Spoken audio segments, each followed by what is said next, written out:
Praise the lord అండి అందరికీ. నా జీవితం ఎటు వెళుతుందో అర్థం కావట్లేదు, నా జీవితంలో ఏం జరుగుతుందని తెలియట్లేదని బాధపడుతున్నావా? ఓ ప్రియ విశ్వాసి, అయితే దేవుడు వాక్యం ద్వారా ఈరోజు నీతో చాలా స్పష్టంగా చెప్తున్న మాట ఏంటంటే, మత్తయి సువార్త 11వ అధ్యాయం 25వ వచనంలో ఈ విధంగా రాయబడి ఉంది. ప్రయాసపడి భారము మోసుకొనుచున్న సమస్త జనులారా నా యొద్దకు రండి, నేను మీకు విశ్రాంతి కలుగచేతును.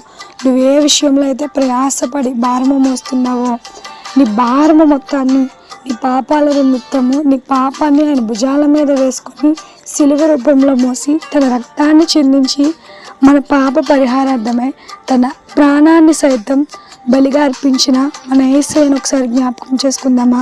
మన భారాన్ని మొత్తము ఆయన పాదాల చెంత పెట్టి, యేసయ్య నా జీవితంలో గొప్ప కార్యము చేయని చెప్పి గొప్ప ఆత్మీయ జీవితాన్ని కలుగు చేయమని ఈ దినమే నిశ్చయించుకొని మన భారాన్ని మొత్తం ఆయన ముందు ఉంచి యేసయ్య నాకు విశ్రాంతి కలుగు చేయని ప్రార్థన చేద్దాం.